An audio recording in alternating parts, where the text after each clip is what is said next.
Hello, it's me again, the buyer, and today I'm playing automation and will try to start with Killrob's new The Fastest Car in the World challenge. There was a challenge like this years ago where we had to build and sell only cars that are faster than the actual fastest car in the real world, but this time it's a little bit different. Last time the absolute speed didn't count anything, it's more about the in-game score. This time the absolute speed and only this counts. So the goal is to survive and to maximize our speed score. The only limitations we have when playing is that we have to start with a minimum game difficulty of 20 and we have to start in 1946. The other start conditions are completely free. Here we can see the table which we will use to calculate our speed score, and you can see that we have to build one car per decade, so it needs to be sold until the start of January 1950, for example. Then we will deduct the speed reference, which is the fastest car of the real world, and then multiply the difference with a score multiplier, and this one is higher in the beginning and lower in the end, as it's easier to get more power in the end of the game. But it also means that it's extremely important to use the higher multiplier at the early game, and that's part of my strategy to optimize for the early years. So how do I want to tackle the challenge in general? I have thought of a company named Razzo, which, if my Italian is correct, means something like fireworks, and the cars will be named after the different layers of the atmosphere, and the idea is that the faster they go, the higher we can launch them into the atmosphere. The strategy is, in general, as I said, focus on the early years.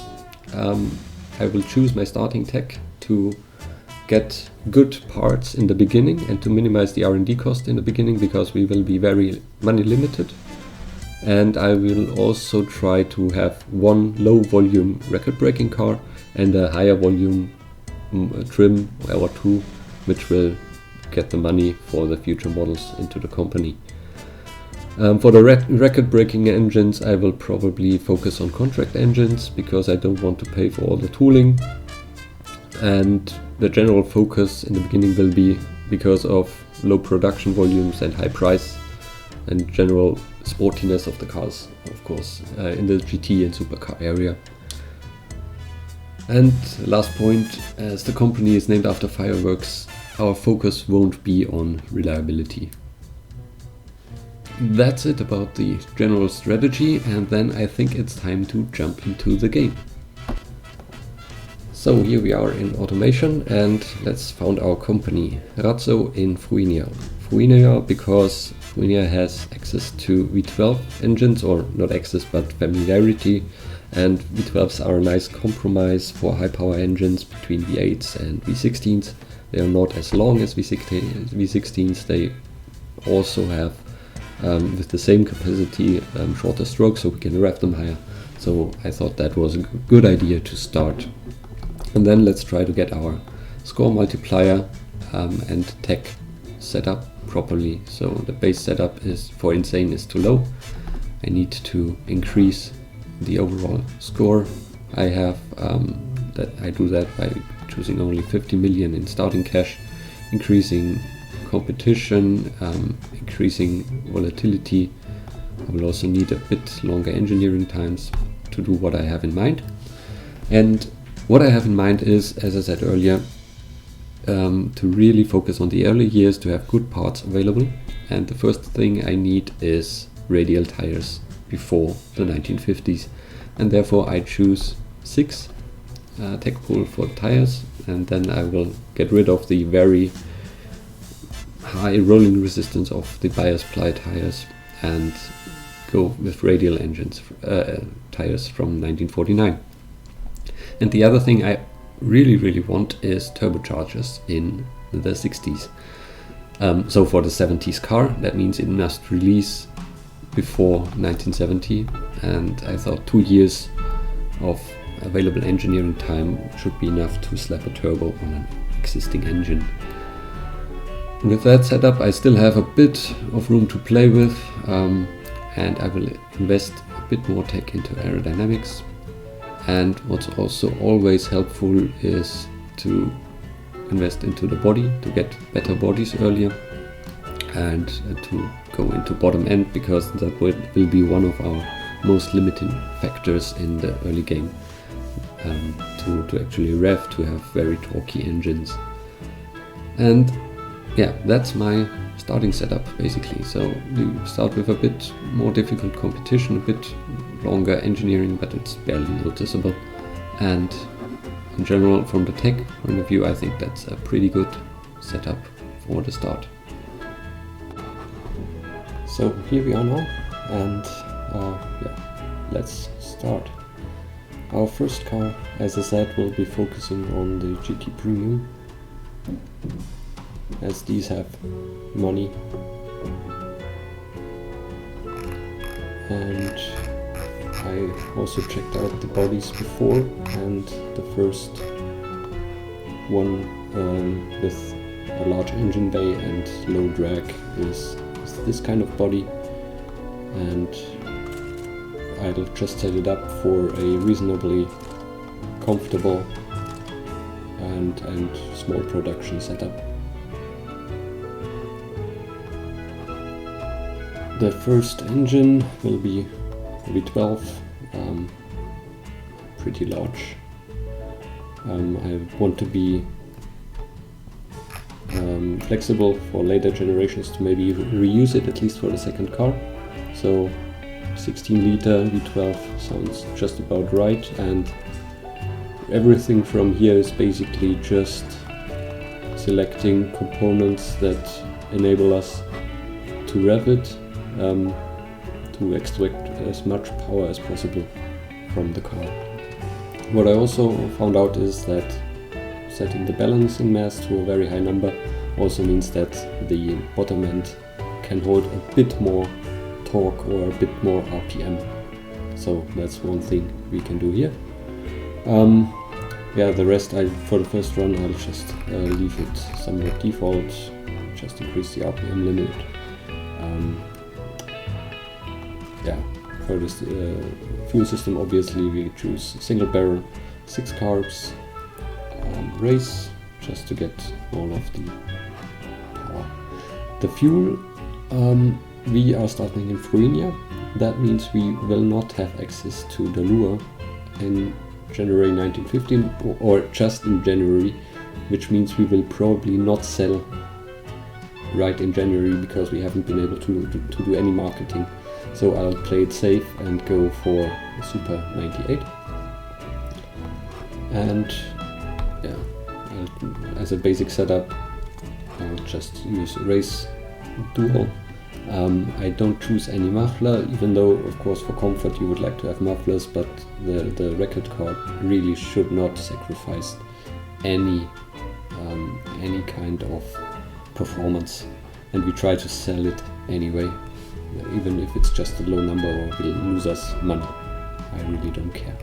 So and we see we are already making 200 horsepower and yeah, are losing the bottom end because of too much RPM and too much torque. So I'll just adjust the engine from here and meet you again later.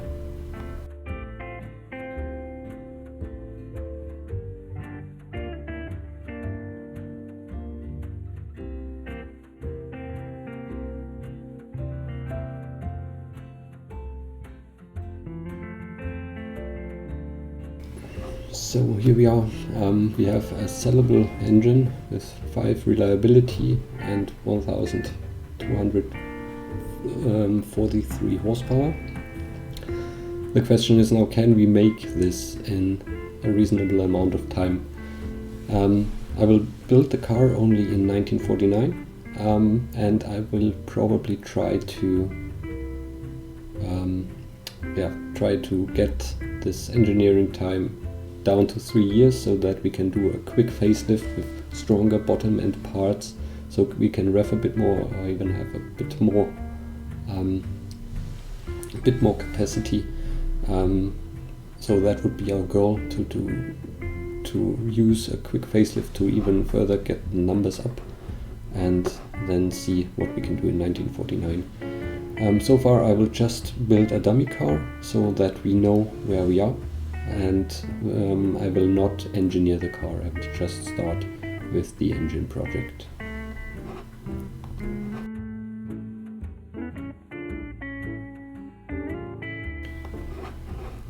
So I have now just pasted the fixtures of a car I prepared. Obviously something has not worked out 100%. I will quickly try to fix that.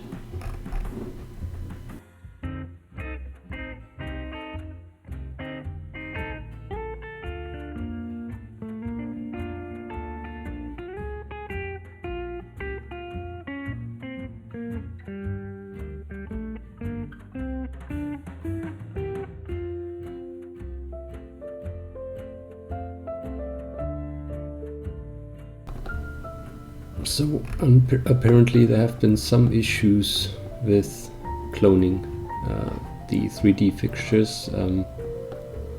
I don't know if I want to invest any more time. From the front where we will get all the pictures, I think it looks okay. So I will just leave it as it is and yeah, just finish the basic car to get a rough feeling of where we could be heading. Of course we still use the cross-ply tires, hard long life tires for minimized rolling resistance, but cross-ply is to be replaced. Tire quality will probably be quite high. Tires are one of the most important parts now in these early years, especially when we then switch over to the radials. This will be quite expensive, so I didn't try to go up too much.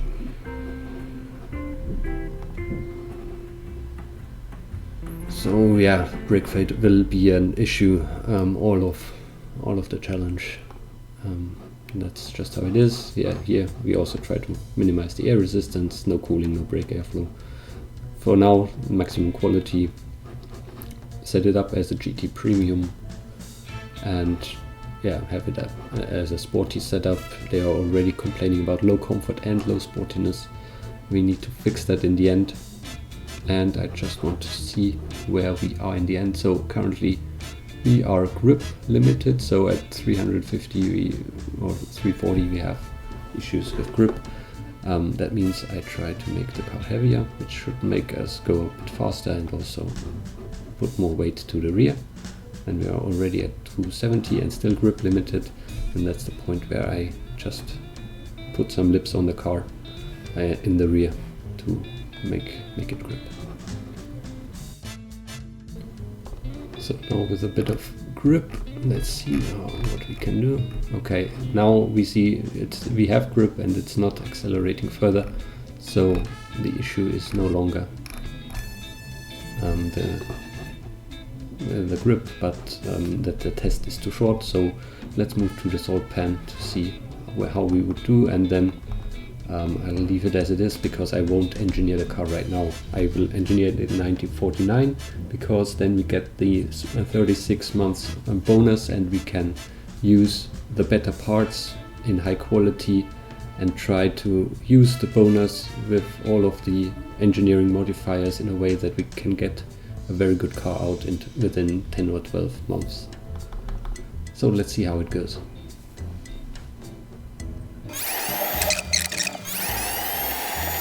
So that would be already 438.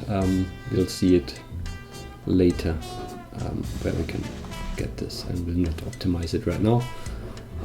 Yeah, naming is of course a topic. So first layer of the atmosphere is the troposphere. So this is the tropo and the record car. Yeah, need to go into the engine again to properly name it. See how it is. So the variant is the 13.3 with 1043 horsepower, and the family is the V12 60 liters.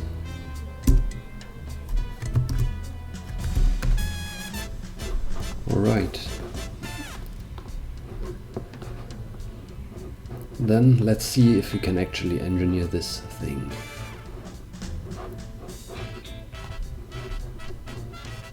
car is currently still very long, but I can show you how we can reduce it. So if we pull this all down, we can basically get it for free, even for free in time and money. So this shouldn't be an issue as of now to get it done when we start in 1949.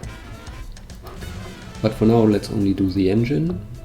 And here we have currently 194 months. So we also pull down reliability and this. So we have 36 months to get it done. I also don't want to spend so much money on it. So let's pull this one down. I probably need to reduce a bit of quality to get it cheaply and in time, because I need to save about a year. So let's see, where can I save this time? Family, bottom end is basically the biggest contributors to the engineering time, so I'll just change that.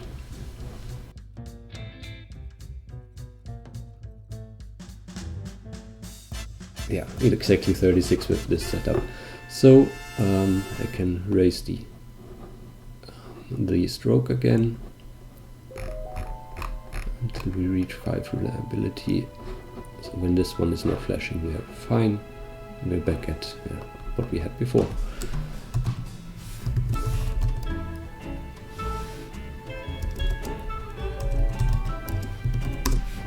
All right. Engineering is done. We don't want any factory right now because it's just a prototype. And yes, I can already click on the new factory for the car. This will go into a tiny factory, so that will be our prototype factory.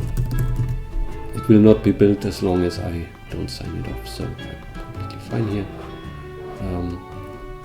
Can already set this up. We don't need many cars. We want it as cheap as possible. It will be built in 7 months, so I have 7 months of time to get one shift, basically. Maybe even more, but I just want to be on the safe side. And it would cost, as of now, 30k. I don't want to know what the engine will cost from a contract. This will be probably in the same range or even higher. And for this, the tooling cost and automation cost doesn't make a huge difference. So here I will later optimize it to be as profitable as possible. That means it will be cheaper to produce. We can be more safe to actually sell it. Okay. Forecasting tool. Currently it thinks we get the engine for cheap, and that's why it thinks we will make a profit on this. I doubt it. So this view is currently still a bit bugged. It always shows it 1 month too late, I think, but it should be fine. It should be finished in January 49, and then we will start the actual car. So I'm done here. I don't want to sign this one off, and I also don't want a loan for this 4.5k. What I want to do is to save it.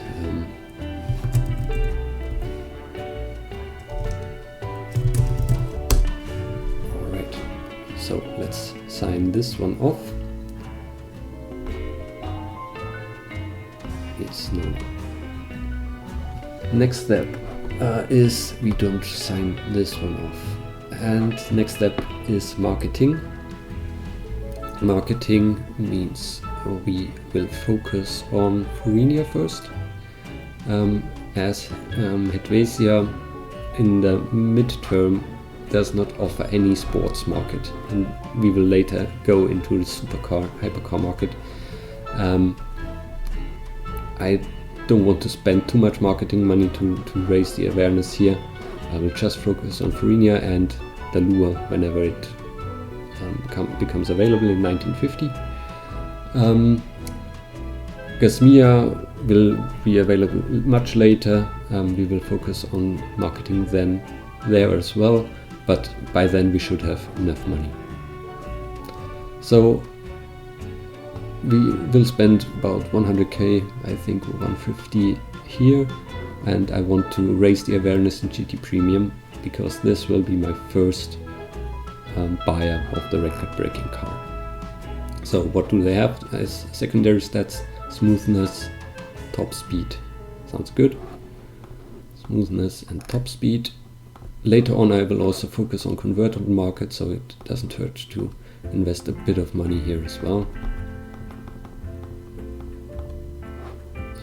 And then of course GT Premium is prestige, sportiness, comfort. Let's see, how much do we want? Sportiness will be important in general for us. I think that's a reasonable setup. Maybe even more prestige? No, I don't think so. So that should be good for now. I cannot do anything in the Lure yet. So that's the marketing setup. And also what I want to do is immediately start to research.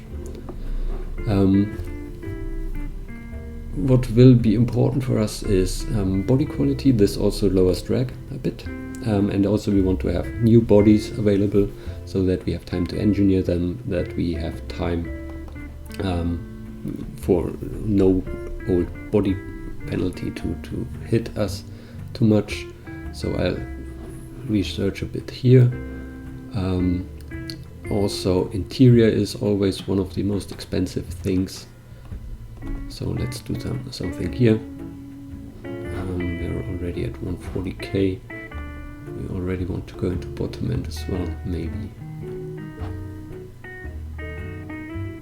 Chassis would also be interesting because this also takes always a bit of engineering time, but as of now I don't have too much money, so let's start with this one. Also engine architecture would be nice to get the family done in a short amount of time, but it is too expensive as of now. Maybe let's take a look at the car bodies. So we already have a tech level of 1 due to our tech pool. And the next one, I already checked that one out. The next one I want to have is this one. It has quite a nice engine bay, so the front engine version. And I also need that because we will not have any bonus engineering time. Again, I need to have that at least 2 years earlier. So that's why I already invested into body quality here. Alright, I think that's it for now. So all we have to do is wait for the time to go past. Quick look to the market. We came out of a boom phase and are heading into a recession. I hope we will not be at the very bottom when we get out of this in 1950. Might hinder us to sell a car. Let's see how it goes. I will just focus on Fruinia as of now. So let's go.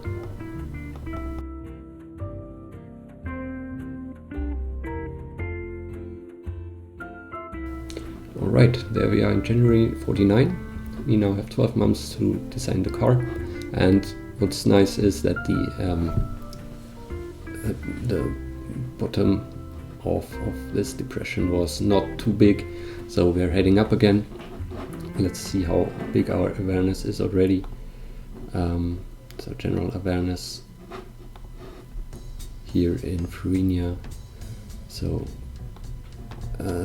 we have 6 cars available to sell to, which is not too much. Budget of 60,000 and awareness of 10%. So it's rising slowly. So it will be around 12.5 or 12%. Let's hope for the best. But now let's jump into the car. Let's start with the engine. To see how much power we actually have at hand. So I will now make a new variant and see how much more we can get out of this.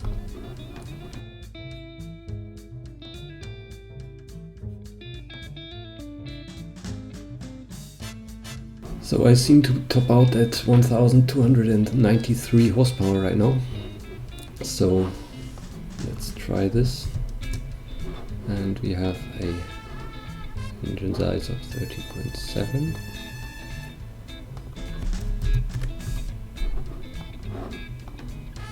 We can always try to invest a bit more into quality, but let's first see how it would look like in the engineering.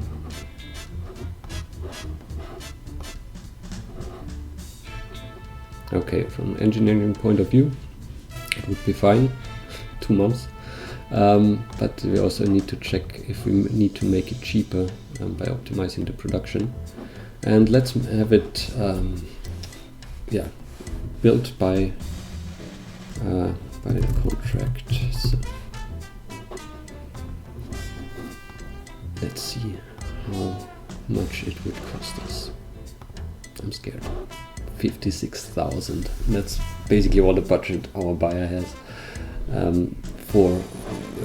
just for the engine. So I think we need to invest a bit of time into making it more efficient in production. So also this time we would get a bit of familiarity, but I probably won't collect it here within this one month. We also have seen in the pie chart that mostly the time came from, I think it was from the material cost. And I also don't want to have 12 months because I want to release it in November. That means I will have time in December to adjust the price in case we don't sell it. I have seen that the trim price cannot have negative markup before you when you sign it off. So it will always reset to 0% then, and therefore we need 1 month extra to go for negative markups in case we need to hammer one car out and give it away to any customer. So I want to have that extra margin there. And if we go into the contract now, we see that now it's only 47,000. We'll see if the overall price is reasonable or not. The car needs to be done properly now, so we now have radial tires, excellent. And let's up the tire sizes, let's up the rims. Narrower tires, lower profiles is better for rolling resistance, I think. So then we can up the brakes. Front force is already at maximum. We have very high brake fade, so it doesn't really help a lot to increase this kind of slider regarding the desirability. 356. Let's leave it at 50. And we need more speed. Excellent.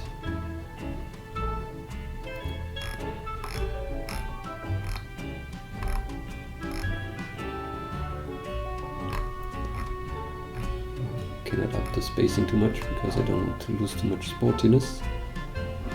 Affordability 3%. Excellent.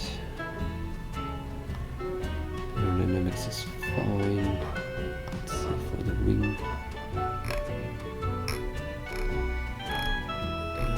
Not a lot of grip available.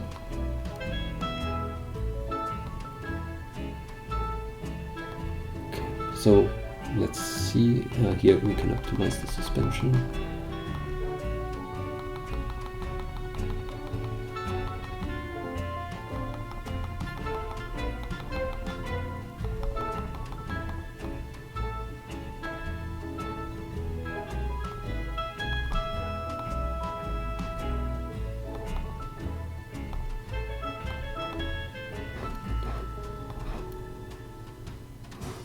Didn't really have to optimize it. Why? I think it was higher higher before, right? Oh yeah, very high roll angle. That's, yeah, that's better. And running into bottoming out.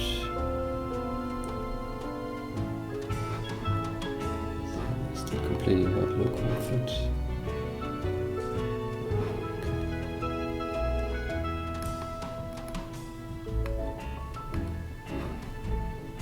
Should be fine.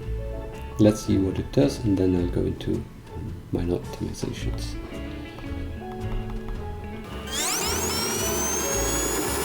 So that's 454. It lifted at some point, and yeah, because we ran into the limiter there, so we should probably run again at one higher. Let's see if it helps.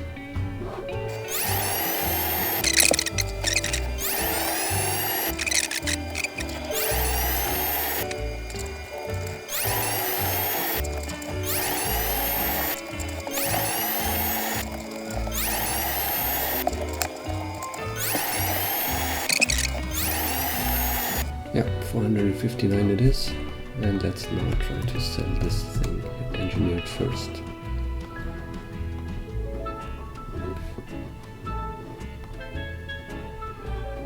So, still, it is quite good, and we need to make it cheaper, probably. But first, let's try to set the engine up. 11 months is fine.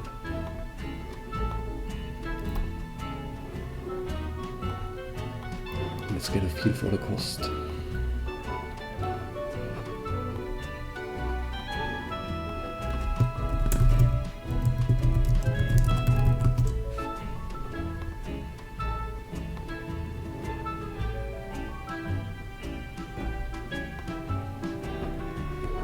So this doesn't look too bad, to be honest. 43 plus the engine, and then we can make it cheaper with a negative markup. And we can also make this one a bit cheaper.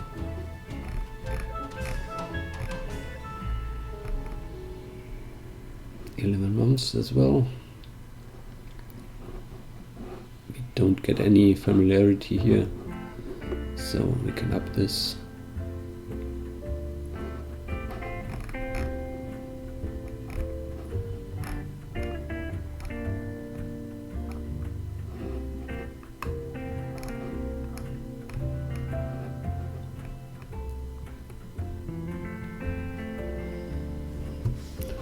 So I have come back and back to the car, and I'm currently looking into if I can make it a tiny bit cheaper.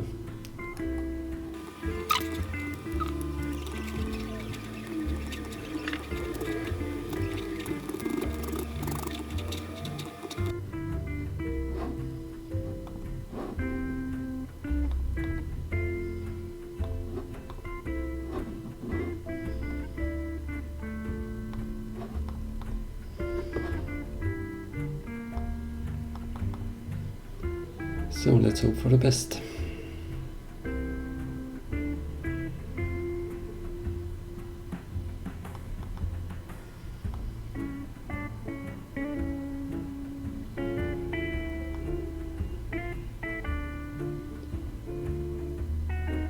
The moment of truth is approaching, and we still have 0 sales, so last resort is to decrease our margin, and now it's really cheap. Now come on, somebody please buy. We have produced cars, we have delivered a car, we're safe, it's December. That's awesome. As I did some last minute changes, let's go into our museum and test the car again and see how it does on the salt flats. But actually, let's go back and let's do it in January, as we should do. But first of all, let's pause production.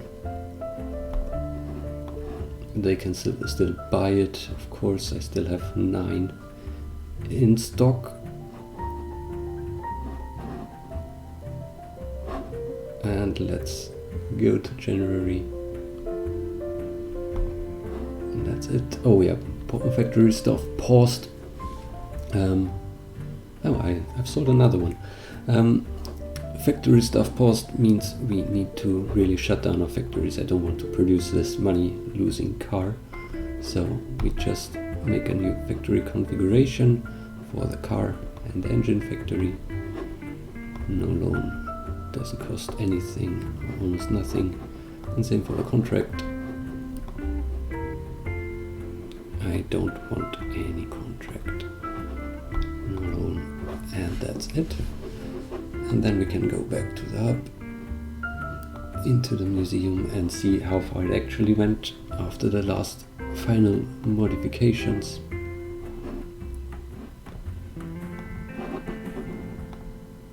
And then we are actually done.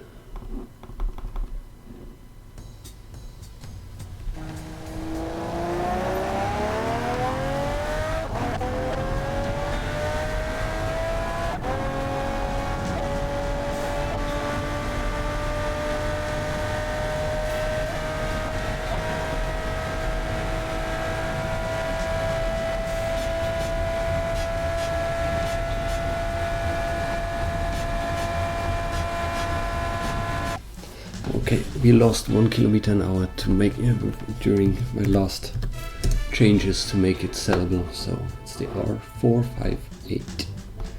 Excellent. So then let's take a look into the score table, and next time we will then make the money-making trims out of this mess and focus on the next record-breaking car for the 60s. And here we are. This is the score. Our first car got us 212 points for the 1950s, but of course this is our, even if we don't do anything anymore, this is our best-selling car, the fastest car we had. So if we would just let the game run until the end, then we would make 579.25 points already. That number can only go up in the next episodes, and I hope to see you again. If you liked what you saw, if you learned something new today, please like and subscribe for more automation action. See you then.